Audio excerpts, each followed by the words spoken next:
Dear student, good morning.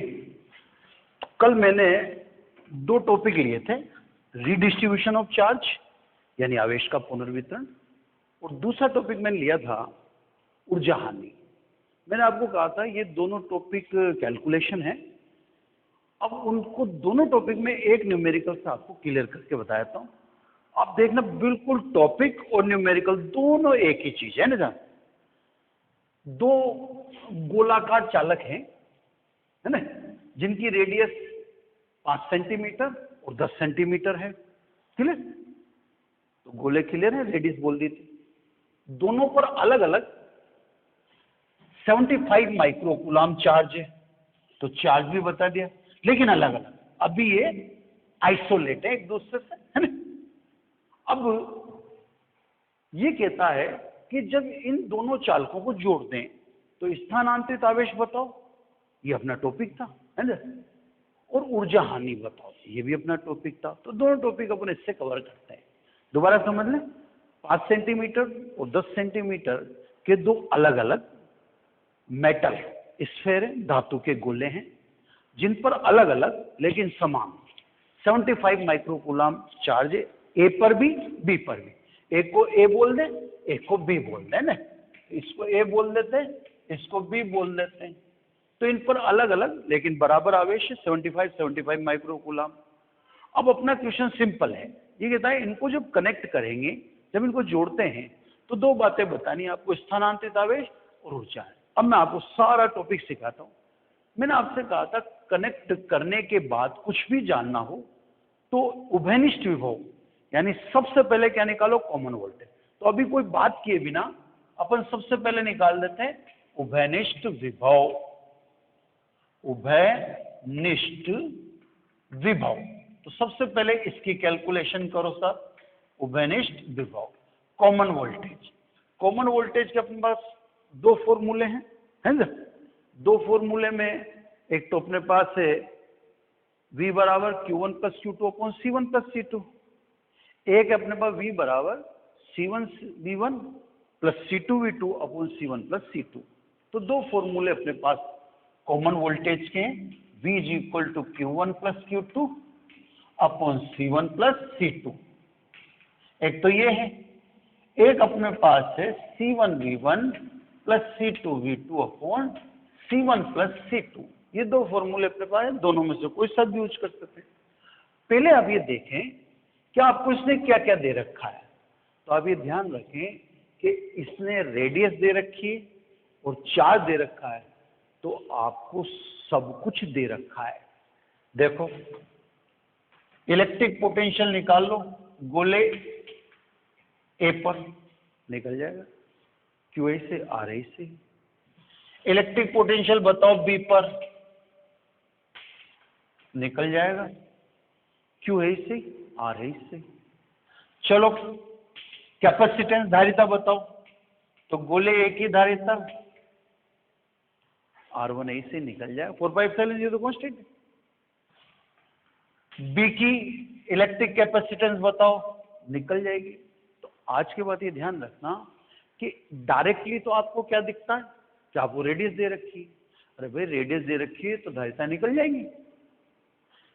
चालक, गोलाकार चालक की धारिता का फॉर्मूला क्या है, C बराबर 4πε0R। तो 4πε0 तो कांस्टेंट है, R दे ही दिया, तो आपके पास धारिताएं भी है। आपको Q दे रखा है और R दे रखा है, तो विभव भी निकाल लोगे, तो आपको सब कुछ निकाल सकते हो, सब कुछ। अब ये जरूर है कि हम कम से कम में कैसे काम चलाएं, तो मैं कम से कम में काम चला के दिखाऊंगा, है ना। नेचर है, निकाल तो सब चीज सकते हैं, हर चीज है, कोई चीज की कमी नहीं है। देखो, कम से कम में तो सब कॉमन वोल्टेज यानी उभयनिष्ठ विभव किससे निकाल लें, कुल आवेश बटा कुल धारिता वाले से निकाल लें। इसके बिना तो कोई चीज पता पड़ने वाली है ही नहीं। तो जोड़ने के बाद कुछ भी जानना हो तो सबसे पहले ये निकालो, निकालते हैं सब। तो V, अब Q1 और Q2 दोनों बराबर है ना, तो 2Q लिख दूं, C1 और C2। तो C1 यानी 4πε0 R1 और C2 यानी 4πε0 R2। वैल्यू पुट करो 2, है ना।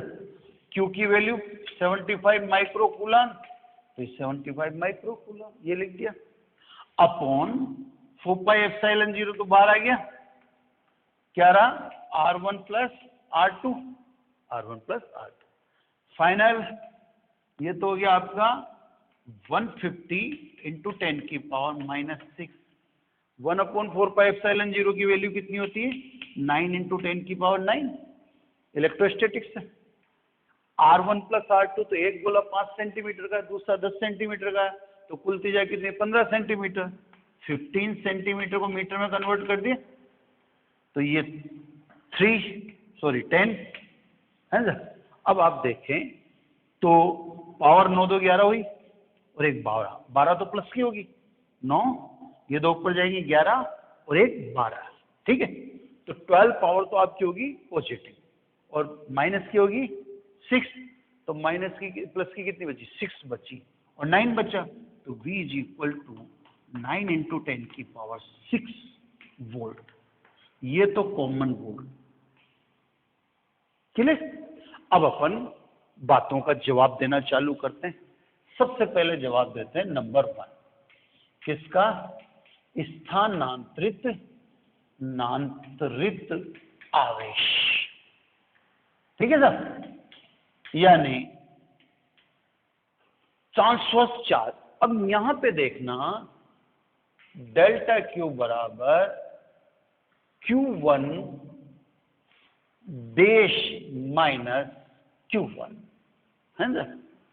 देखो सर, ये जोड़ने से पहले A पर, और ये जोड़ने के बाद A पर,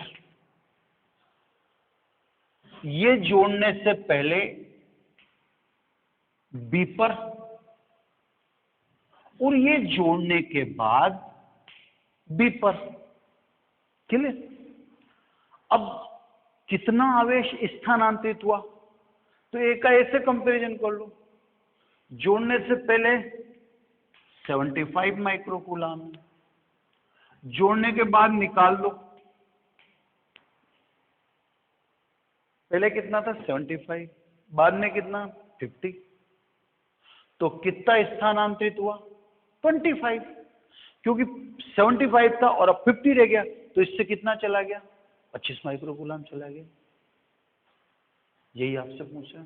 चलो यहां से देखो, जोड़ने से पहले तो कितना था 75 माइक्रो कूलम, जोड़ने के बाद कितना हो गया 100 माइक्रो कूलम, इससे निकाल लो Q2 dash minus Q2, 100 minus 75 25, तो स्थानांतरित आवेश से भी कितना आ गया 25 आ गया, क्योंकि शुरू में दोनों पे 75 था, इससे गया तो उस पर आया, तो उस पर बाद में कितना हो गया, इससे 25 गया 25, तो उस पर 100 हो गया, 75 का कितना हो गया 100, तो इसमें 25 का लॉस हुआ, उसमें 25 का प्रॉफिट हुआ। तो स्थानांतरित आवेश आप कैसे निकाल लो, Q1 माइनस Q1 डैश से निकाल लो, Q1 डैश माइनस Q1 से निकाल लो, माइनस 25 आ जाएगा। आपको माइनस प्लस से थोड़ी मतलब है, आपसे तो क्या पूछता है स्थानांतरित। ऐसे ही Q2 डैश माइनस Q2 निकाल लो, 25 आ जाएगा, या Q2 माइनस Q2 डैश निकालो, माइनस 25 आ जाएगा। तो आपसे साइन कौन पूछा है, प्लस माइनस कौन पूछा है, आपसे तो स्थानांतरित मात्रा पूछे ना। तो स्थानांतरित मात्रा निकालने के लिए सेम की सेम से कंपैरिजन कर लो, जोड़ने के बाद और जोड़ने से पहले। अब इतनी 4 संभावनाएं थी, आंसर ये भी है Q1 minus Q1 dash, Q1 minus Q1 dash, तो Q1 माइनस Q1 डैश ये भी पॉसिबिलिटी है, Q1 डैश माइनस Q1 ये भी पॉसिबिलिटी है, माइनस 25 आ जाएगा, 1 2 है ना। Q2 डैश माइनस Q3 ये भी 25 से आएगा, Q2 dash minus Q2 dash, Q2 minus Q2 dash ये भी 25 से आएगा, है ना, माइनस आ प्लस। तो आंसर कितने इसके 4 है, किसे भी निकाल लो। बस ये है कि ए की तुलना जोड़ने के बाद ऐसे ही करोगे, बी की तुलना जोड़ने के बाद बी से, एक ही बी से तो कर ही नहीं सकते, है ना, क्योंकि जोड़ने के बाद, जोड़ने से पहले ए पे ही देखेंगे, जोड़ने के बाद भी ए पर ही देखेंगे। तो इसके आंसर 4 है। आप कैसे भी कर को इसमें से इसमें घटा लो, ये इससे इसमें से घटा लो, इसको इसमें से घटा दो, ये इसमें से इसको घटा दो। लेकिन मैंने यही क्यों लिखा?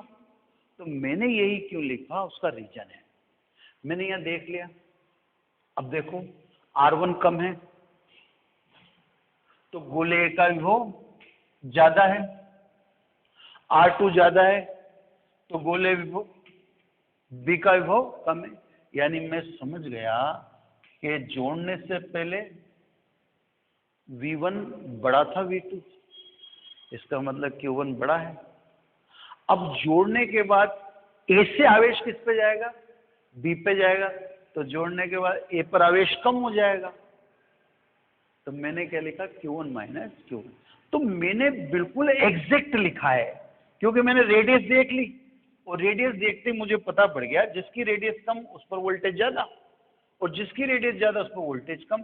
तो मेरे को देखते समझ में आ गया कि इसका इलेक्ट्रिक पोटेंशियल ज्यादा था इससे, तो जोड़ेंगे तो A चार्ज देगा किसको? B को चार्ज देगा, A B को चार्ज ट्रांसफर करेगा। इससे मैंने ये लिखा Q1 माइनस Q1 है ना। वैसे तो चारों आंसर सही है, कोई दिक्कत नहीं।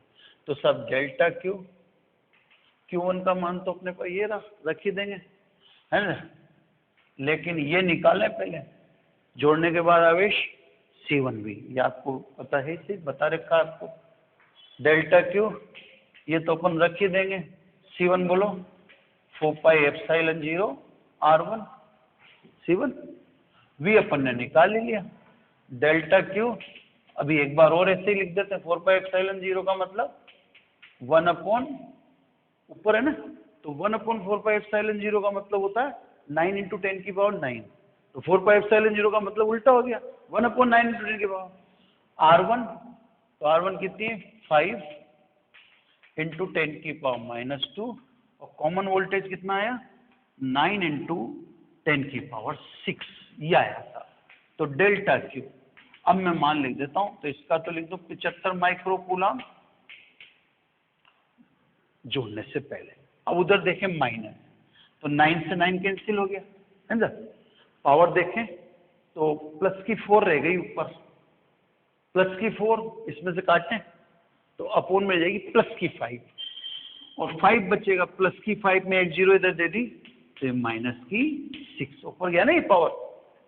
तो साहब जोड़ने से पहले तो 75 माइक्रो कूलम था और जोड़ने के बाद ए पर कितना है? 50 माइक्रो। तो जोड़ने से पहले 75, वो तो दोनों पे था ही से, और जोड़ने के बाद ए पर कितना रह गया? 50 रह गया। तो कितने का लॉस हो गया या कितना स्थानांतरित हो गया? यही आपसे पूछ रहा है। स्थान 25 माइक्रो कूलम ए से कहाँ चला गया? बी पर। अब बताओ बी पर कितना हो गया? उस पर पहले 75 था, और 25 माइक्रो कूलम किससे गया? ए से, तो उस पर कितना हो गया? उस पर 100 हो गया। ये देखो रीडिस्ट्रीब्यूशन ऑफ चार्ज, पता क्लियर। अब आ जाइए सेकेंड, अब दूसरी चीज निकालें। दूसरी चीज में क्या निकालना है अपने को? ऊर्जा हानि, है ना साहब। तो साहब ऊर्जा हानि, ये अपना सेकेंड क्वेश्चन है इसमें ना, ऊर्जा हानि, लॉस ऑफ एनर्जी। अब लॉस ऑफ एनर्जी के लिए एक तरीका तो ये है कि जैसे मैंने फॉर्मूला बना के रखा था ना, सब 1/2 C1 C2 upon C1 plus C2 V1 minus V2 का होल स्क्वायर। तो C1 C2 आप निकाल ही लोगे, V1 V2 आप निकाल ही लोगे, दिखा रखा ना आपको, है ना। तो ये निकाल के सब आप पुट कर दो तो ऊर्जा हानि निकल जाएगी डायरेक्ट। अब इतना रटे कौन? रटने की जरूरत नहीं, आप तो क्या करो, वापस कैलकुलेशन को, वही जोड़ने से पहले के टोटल एनर्जी निकाल लो और जोड़ने के बाद टोटल एनर्जी निकाल लो। तो आप रटो मत, आप तो प्रोसेस पे जाओ। तो अपन तो क्या करते हैं, जोड़ने से पहले एनर्जी निकाल लेते हैं और जोड़ने के बाद फिर अपन कर लेंगे। तो ये एक तरीका तो डायरेक्ट फॉर्मूले से, और डायरेक्ट फॉर्मूले से निकालने का मतलब तो रटना हो गया। तो रटने से बचने के बजाय बचें, और आप तो कैसे कैलकुलेशन करें, देखो जोड़ने से पहले कुल ऊर्जा, ठीक है सर। तो U1 बोल दें इसको, हाफ। अब जोड़ने से पहले आपका क्या क्या है? Q है, R है तो C है, पापा 3 फॉर्मूले, यू के 3 फॉर्मूले हैं। कौन कौन सा? Half Q square upon C, half C V square और हाफ क्यू वी। आप कोई सा भी उठा सकते हो। तो मेरे पास जोड़ने से पहले आर है, आर से मैं सी निकाल लूंगा और क्यू है, तो क्यू और सी है, ये वाला ले लूं। तो इसे लिख लूं Q1 square upon C1 plus Q2 square upon C2। ये वाला उठा ले साहब। जोड़ने से पहले पापा Q भी है और R1 R2 है, तो मैं C1 C2 निकाल लूंगा, ये निकाल लूंगा। ठीक है। U1, अब देखो हाफ तो बाहर निकाल ही लें, Q1 और Q2 बराबर है तो इसको भी बाहर निकाल लें। ये Q स्क्वायर निकाले, Q1 is equal to Q2, तो Q1 भी Q और Q2 भी Q, ये निकाल लिया। अब क्या बचा? 1 upon C1 plus 1 upon C2, है ना। तो U1 Q स्क्वायर से एक बार पहले इसको वो सोल्व कर लें फिर निकाल। अब देखो 1 upon 4 pi epsilon 0 R1, 1 upon 4 पाई, तो 4 पाई एप्सिलॉन 0 बाहर निकल जाएगा। अब क्या बचेगा? 1 अपॉन R1 और 1 अपॉन R2, यानी U1, अब ये 75 इंटू 10 की पावर माइनस 6, ये रख दिया आपने यहाँ से, clear, upon 2, 1 upon 4 pi epsilon 0 यानी 9 इंटू 10 की पावर 9 रेडियस, है ना। तो ये 5 सेंटीमीटर,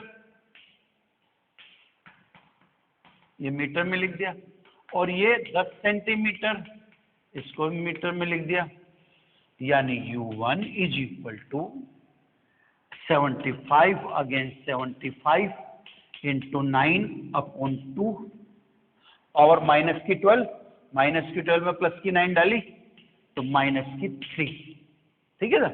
ये माइनस की 3, 10 की पावर माइनस 2 बाहर आ रहा है, ये 10 की पावर माइनस 2, 1 अपॉन 5 का मतलब 0.2 और 1 अपॉन 10 का मतलब 0.1, ठीक है ना।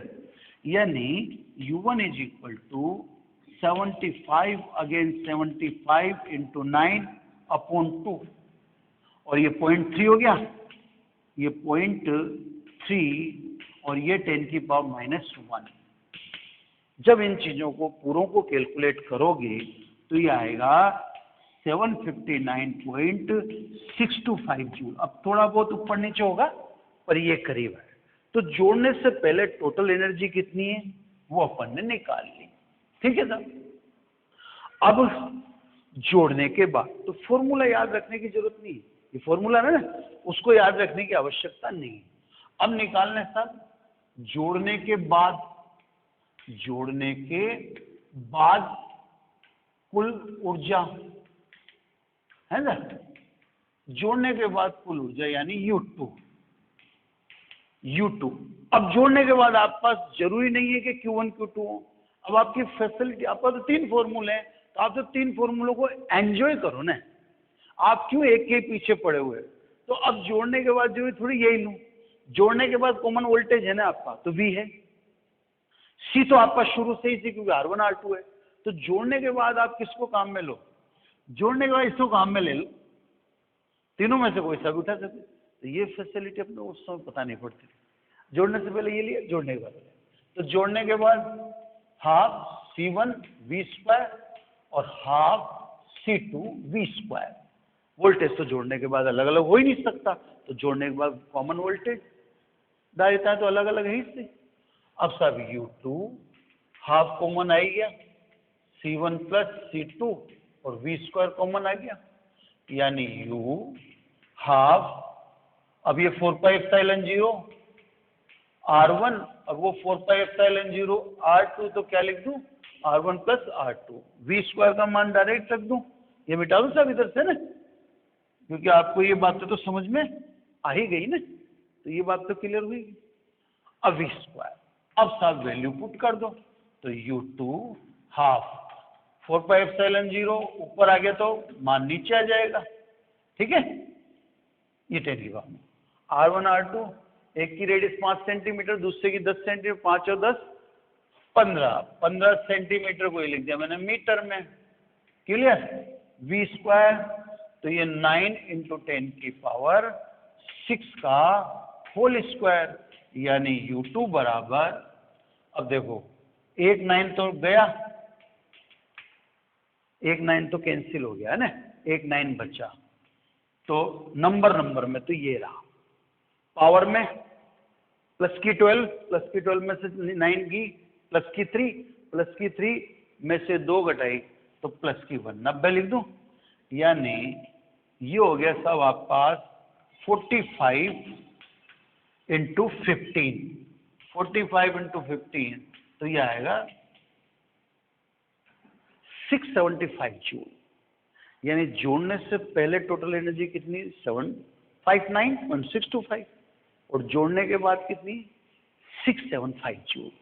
तो लॉस ऑफ एनर्जी, अतः ऊर्जा हानि, तो ऊर्जा हानि कितनी हुई, U1 - U2 759.625 माइनस 675, यानी U1 - U2 ये 84.625 जूल। तो सब कहने का मतलब आपको प्रोसेस पर फोकस होना है, आपको किसी चीज को रटना नहीं है। तो आप देखो प्रोसेस से निकाल लिया, तो ये मैंने जो 2 टॉपिक आपको पढ़ाए थे कल, है ना, पिछले एपिसोड में, उनको मैंने न्यूमेरिकल में कन्वर्ट करके आपको दिखा दिया। अब आप उन टॉपिक्स की ऑथेंटिसिटी समझ गए होंगे कि सब वो कैलकुलेशन वाले टॉपिक थे, जैसा कि मैंने उन टॉपिक को शुरुआत करते समय आपसे कहा भी था। क्लियर? ये तो सब टॉपिक का न्यूमेरिकल वर्जन, तो मेरे हिसाब से तो कल के दोनों टॉपिक क्लियर हो जाने चाहिए। फिर देखते हैं आगे, अगर और कोई कमी पड़ती है तो लेते रहेंगे, टॉपिक लेना अपना काम है, ठीक है ना। अब सब लगभग इस कैपेसिटेंस में अपन एंड तक पहुंच रहे हैं। फिर एक न्यूमेरिकल टाइप का ही टॉपिक है ना। अब आएगा कॉम्बिनेशन ऑफ कैपेसिटर, है ना, यानी हिंदी में कहें तो संधारित्रों का संयोजन। अब सब यहां से संयोजन यानी कॉम्बिनेशन स्टार्ट हुए हैं, और ये कॉम्बिनेशन अब अगले चैप्टर तक चलते रहेंगे। तो बेटर तो ये है कि कॉम्बिनेशन से रिलेटेड बात को यहीं पर अच्छी तरह से बेसिक रूप में समझ लिया जाए, तो आगे फिर अपने को ज़्यादा मेहनत नहीं करनी पड़ेगी, क्योंकि कॉम्बिनेशन अपने सिलेबस में अभी तो कैपेसिटर के हैं, फिर नेक्स्ट चैप्टर में रेजिस्टेंस का है, फिर उसी में सेल्स का कॉम्बिनेशन है ना। तो सब कॉम्बिनेशन 3 है, उनका बेसिक समझा दूंगा आपको, है ना। तो सब अब आ गया संधारित्रों का संयोजन, क्लियर, यानी कॉम्बिनेशन ऑफ कैपेसिटर। तो पहली बात तो सब आपके दिमाग में जो आनी चाहिए उसका आंसर दे दूं, संधारित्रों का संयोजन करते क्यों हैं, यानी ऐसी क्या जरूरत पड़ रही है जिसमें संधारित्रों को जोड़ना पड़े। तो सब उसका तो सीधी सी बात मैं आपको समझा देता हूं। जो भी इलेक्ट्रॉनिक सर्किट हैं या इलेक्ट्रिक सर्किट हैं, उनमें आपको वांछित का मतलब आप समझिए इच्छानुसार, है ना। इलेक्ट्रिक व इलेक्ट्रॉनिक परिपथों में आवश्यक धारिता प्राप्त करने के लिए 2 या अधिक संधारित्रों को जोड़ सकते हैं, है ना, जिससे संधारित्रों का संयोजन कहते हैं। जोड़ने को संयोजन कहते हैं। ये निम्न 2 प्रकार का होता है ना। पहला श्रेणी क्रम यानी सीरीज। अब मैं इसमें सब आप पहली बार ढंग से ये चीजें देख रहे हो, हालांकि 10वीं में आपने प्रतिरोधों का संयोजन देखा है, लेकिन 10वीं में आप इतने परिपक्व नहीं थे, उस समय मैच्योरिटी नहीं थी। अब बात को समझना, मैं इसकी डेफिनेशन बोलूंगा, डेफिनेशन में ही सब आ जाएगा, फिर बाकी जो मैं कर रहा हूँ तो फॉर्मेलिटी है, अब उसको आप देखते रहो, फिर वो आपकी इच्छा है। बाकी जो मतलब बेसिक है वो तो इसकी डेफिनेशन ही है ना। तो पहले तो मैं जोड़ दूं, फिर मैं डेफिनेशन बोलूंगा। आप तो डेफिनेशन पर फोकस रहना, इसके बिना आगे काम नहीं चलेगा, है ना। डेफिनेशन पर ही फोकस रहना पड़ेगा, आगे नहीं, है ना। ये मैंने 3 संधारित्र हैं जो ए और बी के बीच में जोड़ दिए। इनकी धारिता C1, C2 और C3 है, सीरीज में जोड़ दिया। दूसरी ओर ए और बी में सिराए विभवांतर की बैटरी के पॉजिटिव से, है ना, और सिरा बी, अब सिरे बी के पास 2 ऑप्शन होते हैं। सिरा बी अर्थिंग भी कर सकते हैं, अर्थिंग का मतलब निम्न विभव। वास्तव में अभी जो पंखा है, अब इस पंखे में अर्थिंग कहां कर रखा, निम्न विभव से एक वायर निम्न विभव से जोड़ दिया, एक उच्च से जोड़ दिया। तो अर्थिंग तो ठीक है, एक हमारी धारणा है, लेकिन जरूरी थोड़ी आप दूसरा जो एंड है वो लो पोटेंशियल से जोड़ दो। लो पोटेंशियल का प्रतीक कौन है, अर्थ। तो ए तो ठीक है, वी विभवांतर की बैटरी के धनात्मक से जुड़ेगा, है ना। और बी के बाद 2 ऑप्शन है, एक तो अर्थिंग कर सकते हैं या बैटरी के नेगेटिव से जोड़ सकते हैं। नेगेटिव का मतलब भी लो पोटेंशियल है और अर्थिंग का मतलब भी लो पोटेंशियल है, क्लियर। तो सब ये जोड़ सकते, ये जोड़ दिया सब। अब आप देखिएगा, ये यहां से सप्लाई दी अपन ने ए को प्लस क्यू पॉजिटिव। अब आप ये ध्यान रखना, बैटरी का पॉजिटिव जितना रिलीज करता है चार्ज, उतना का उतना ही नेगेटिव रिसीव करता है। यही आपको केमिस्ट्री में जब सेल की अभिक्रियाएं आप पढ़ते हो, तो सेल की अभिक्रिया में आपको यही सिखाया जाता है कि पॉजिटिव जितना देगा, नेगेटिव उतना का उतना ही रिसीव करेगा। सेल की अभिक्रिया में आप अच्छी तरह देख लेना, केमिस्ट्री में देगा, तो रिएक्शन ऑफ सेल में भी ये दिखेगा। अब सब आपका क्वेश्चन होगा कि सब चार्ज क्यों चलाया, करंट क्यों नहीं चलाई, आप ही पूछेंगे। पूछें, करंट इसलिए नहीं चलाई साहब कि ये क्लोज सर्किट नहीं है।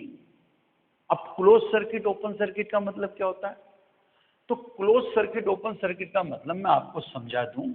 जैसे ये सर्किट है ना, अब इसमें मैंने अभी की नहीं लगा रखी, की नहीं लगा रखी, तो ये क्या है, ओपन सर्किट। यहां से सर्किट चालू हो जाएंगे सब आपके, तो थोड़ा सा ध्यान रखें ना। सर्किट का मतलब परिपथ, है ना, हिंदी में ही बता दूं तो यहां से सर्किट चालू हो गए, तो आप थोड़ा, तो मैंने यहाँ स्विच ऑफ कर रखा है, स्विच ऑफ कर रखा है। स्विच ऑफ का अपनी भाषा में क्या बोलते हैं अपन उससे, स्विच ऑफ को ओपन सर्किट। ओपन सर्किट में करंट नहीं हो सकती। ओपन सर्किट में सब कुछ हो सकता है पर करंट नहीं हो सकता।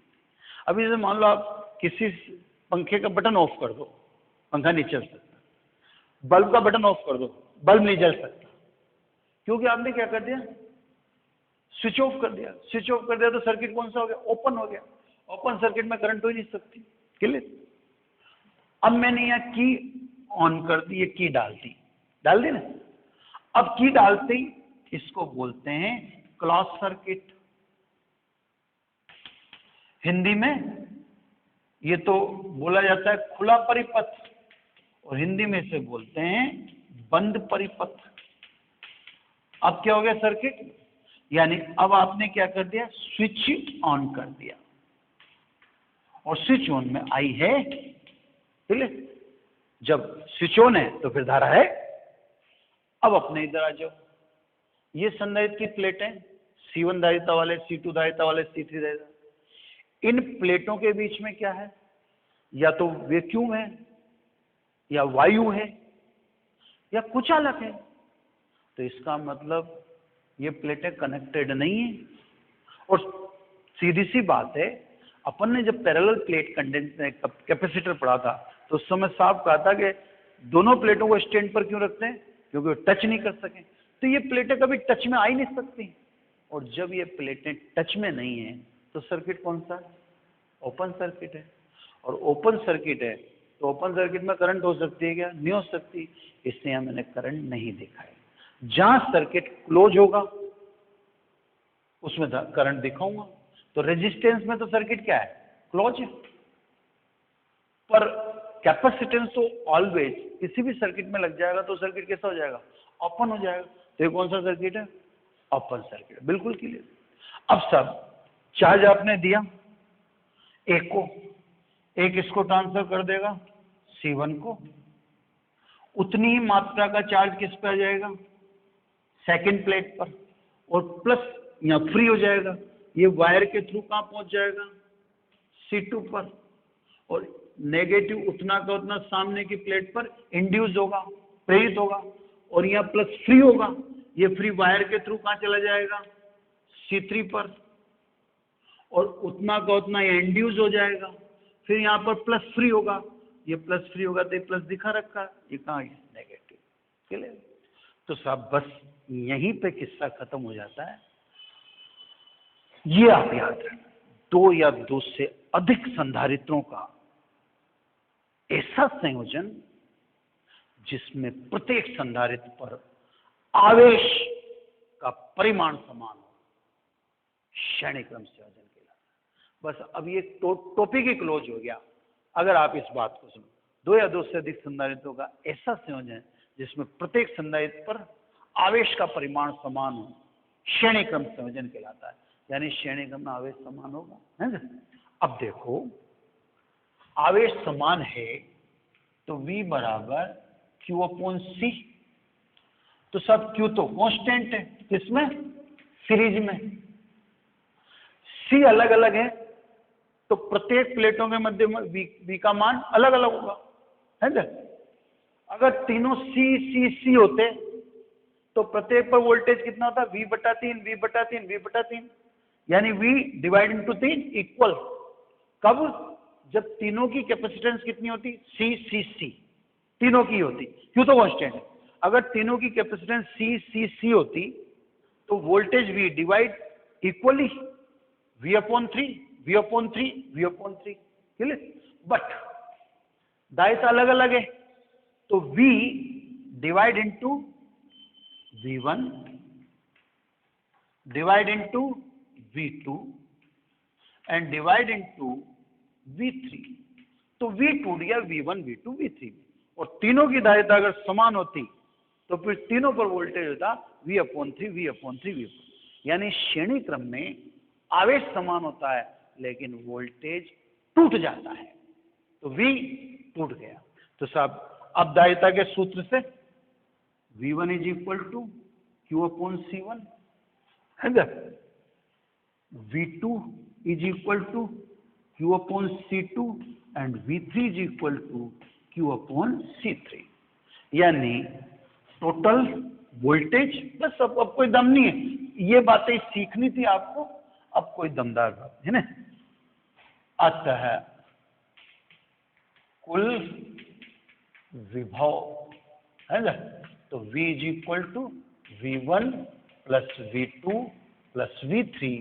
तो V ये लिख दिया अपन ने, सॉरी, Q/C1, V2 Q/C2 और V3 Q/C3। Q कॉमन आ गया तो V/Q = 1/C1 1/C2 1/C3।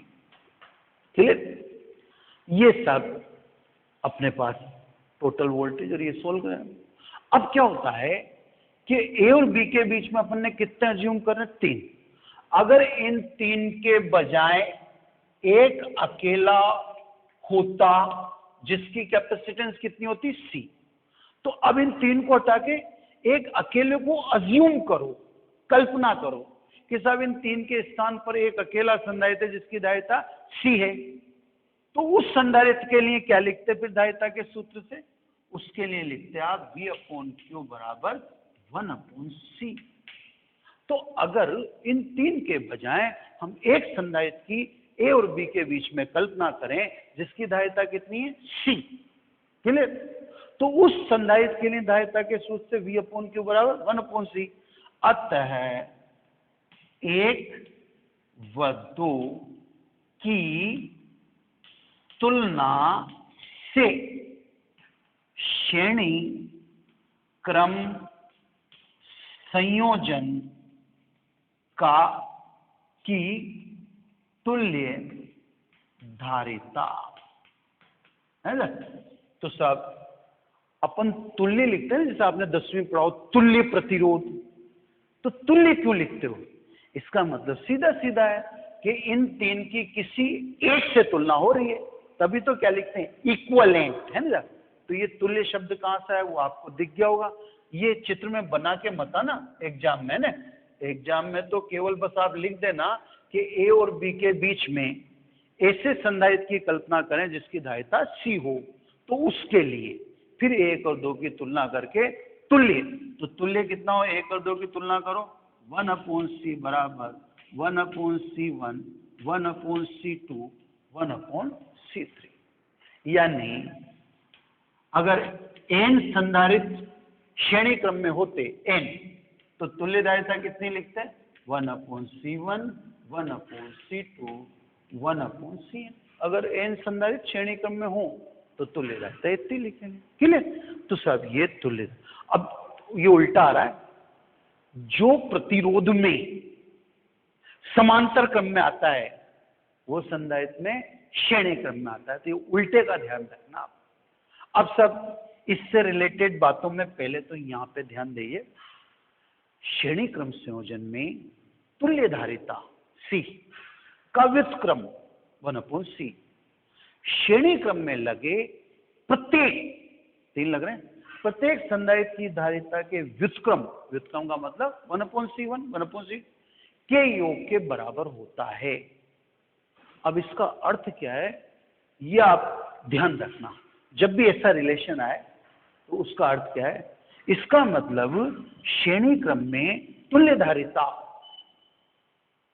श्रेणी क्रम में लगे सबसे कम मान वाले, श्रेणी क्रम में लगे सबसे कम मान वाले संधारित्र की धारिता से भी कम होती है। मैं आपको दिखाता हूं, जैसे C1 का मान 2 माइक्रोफेरेड है।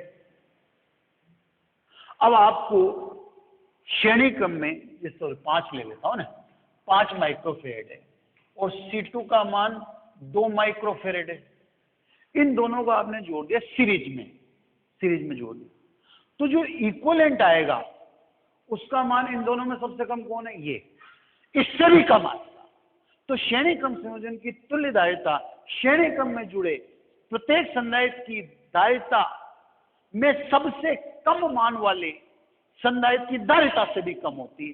तो इन दोनों में सबसे कम इसका है, तो इससे भी कम आएगी। देखो आप 1/C, 1/5 + 1/2, तो ये 10 एलसीएम ले लिया, 10 एलसीएम ले लिया तो यहाँ तो 2 आ गया, यहाँ 5 आ गया, तो 1/C = 7/10, यानी C बराबर 10/7, और ये 10/7 तो 7 × 28 1.4 करेगी। देखो 2 से भी कम हो गया। तो श्रेणी क्रम की तुल्य, श्रेणी क्रम में तुल्य धारिता श्रेणी क्रम में लगे सबसे कम मान वाले संधारित्र की धारिता से भी कम, ये दोनों में इससे कम थी, इससे भी कम थी। क्लियर? तो अगर आपको धारिता कम करनी हो तो किसका यूज करें आप? सीरीज का यूज करें। क्लियर होगी बात? अब दूसरी बात, यहां पर आपने सीरीज में क्या देखा? वोल्टेज टूट गया। तो श्रेणी क्रम संयोजन का उपयोग उस स्थिति में करते हैं जबकि एक संधारित्र अकेला उच्च विभव को सहन न कर सके। जैसे मान लीजिए आप 1000 वोल्ट पर संधारित्र लगाना चाहते हैं, लेकिन संधारित्र 250 वोल्ट से ज्यादा सहन नहीं कर सकता, तो 1000 वोल्ट पे लगाते शॉर्ट हो जाएगा, जल जाएगा। क्योंकि उसकी सहन क्षमता कितनी है 250 वोल्ट। अब क्या करो साहब, आप ऐसा करो, 4 संधारित्र को सीरीज में लगा दो।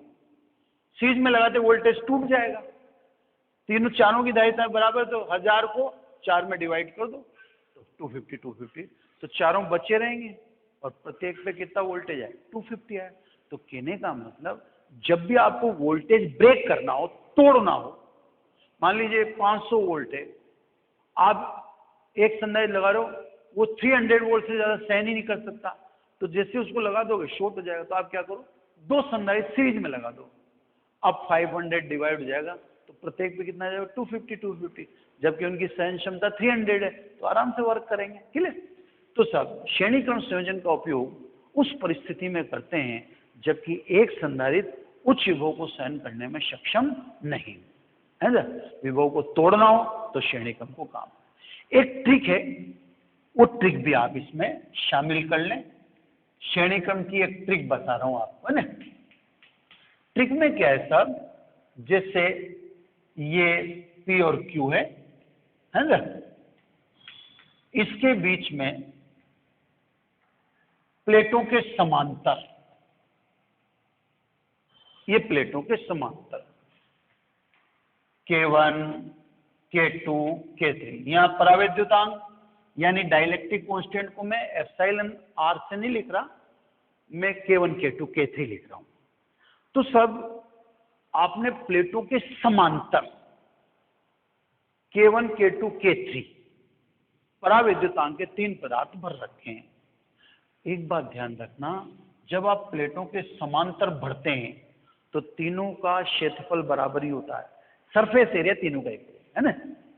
अब अगर आप कहते हैं कि तीनों बराबर मोटाई के हैं, तो इनके बीच की कुल डिस्टेंस तो अपन ने d मान रखी है, तीनों बराबर मोटाई के हैं, तो फिर ये dy3 हो जाएंगे अगर तीनों की मोटाई बराबर है।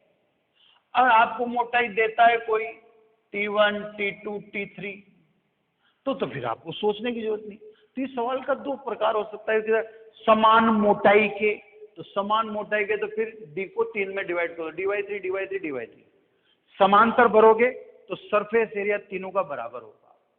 समांतर जब भी पदार्थ को प्लेटों के समांतर भरा जाए तो सरफेस एरिया तीनों का। हाँ, अगर तीनों की मोटाई बराबर है तो T1, T2, T3 dy3 लिख देना और यह मोटाई दे दी। अब ऐसा कोई भी फिगर आवे तो ऐसे फिगर को सोल्व करने के लिए आपको कुछ नहीं करना, ये प्रत्येक पदार्थ को क्या बना देना, संधारित्र बना देना। ये प्रत्येक पदार्थ को ऐसा कैसा चित्र बना दे, PQ, इसको एक कैपेसिटर बना दिया, इसका सरफेस एरिया ही, इसको भी एक कैपेसिटर बना दिया, सरफेस एरिया ही, इसको भी एक कैपेसिटर बना दिया, सरफेस एरिया इसका भी है।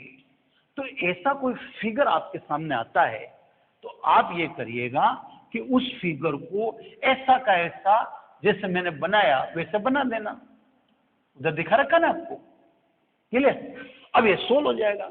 इसकी धारिता कितनी लिखूं, C1, अब मीडियम है ना, K1 epsilon 0 A upon T1।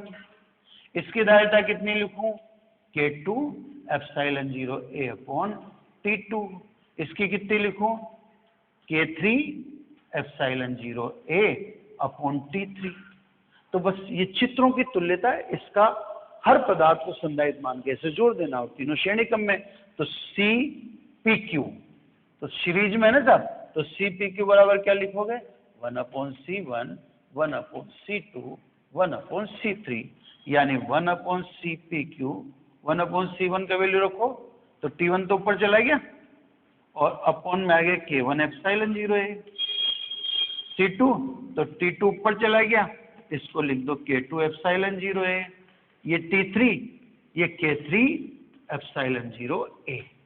तो साहब 1/CPQ, 1/एप्सिलॉन 0 A।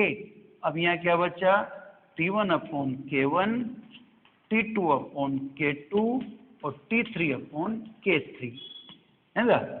इसलिए P और Q के मध्य धारिता कितनी होगी, ये तो ऊपर चला गया, उल्टा हो जाएगा ना, और वो नीचे आ गया, उसको नीचे ले आओ। T1 upon K1, T2 upon K2 और T3 अपॉन K3।